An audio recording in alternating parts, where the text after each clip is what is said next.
তাআলা বলছেন ওই পাহাড়গুলো বালুর মতো উড়ে যাবে। সূরা কারিয়ার মধ্যে আল্লাহ বলেছেন ওয়া তাকুনুল জিবালু কাল ইহনিল মানফুশ, পাহাড়গুলো ধুনা তুলার মতো উড়ে যাবে, সবকিছু শেষ, লন্ড ভন্ড চূর্ণ বিচূর্ণ মেসাকার হয়ে যাবে।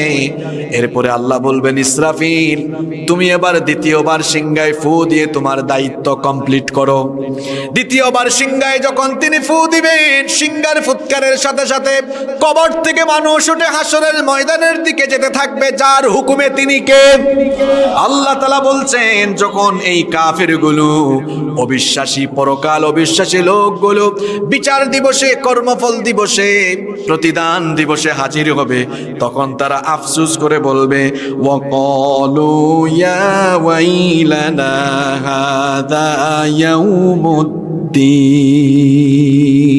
আফসোস, দুর্ভোগ আমার জন্য, যে বিচারের দিবসকে আমি মিথ্যা মনে করতাম, আজ তো সেই বিচারের দিনে আমি হাজির হয়ে গেলাম। আজ বিচারের দিনে, কর্মফল দিবসে আমি তো হাজির হয়ে গেলাম।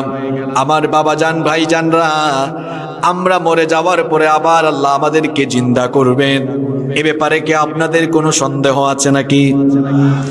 সন্দেহ অবশ্য থাকতেই পারে। আপনারা বলছেন না, যদি সন্দেহ না থাকে তাহলে দুর্নীতি হয় কেন? সন্দেহ না থাকলে নামাজ আমরা ছেড়ে দেই কেন? পরকালে আল্লাহর সামনে আমাকে দাঁড়াতে হবে, বিচার দিবসে বিচারের সম্মুখীন হব, এই বিশ্বাসটা যদি মনে প্রাণে থাকতো, তাহলে যুবক ভাইয়েরা হাতের মধ্যে স্মার্টফোন নিয়ে আজে বাজে ভিডিও দেখো কেন? যদি পরকালে আমি বিচারের সম্মুখীন হব এই অনুভূতি আমার অন্তরে থাকতো, আমার বোনদের কাছে প্রশ্ন হলো ব্যাপারটা হয়ে ঘর থেকে বের হন কেন? আল্লাহর সামনে আমাকে বিচারের সম্মুখীন হওয়া লাগবে, এই ভয়টা যদি অন্তরে লালন করেন, তাহলে আপনি সুদ খান কেন, ঘুষ খান কেন? তাহলে আপনি জনপ্রতিনিধির চেয়ারে বসে মানুষের হক মেরে খান কেন? আসলে মুখে মুখে বলে পরকাল আমি বিশ্বাস করি, বিচারের দিবসে আমি বিচারের সম্মুখীন হব, আসলে ওই লোকগুলো অন্তর দিয়ে সেটা বিশ্বাস করে? কোনো মানুষ যদি অন্তর দিয়ে বিশ্বাস করে আমাকে আমার রবের সামনে দাঁড়িয়ে হিসাব দিতে হবে, সে কখনো রবের হুকুম অমান্য করতে পারে না।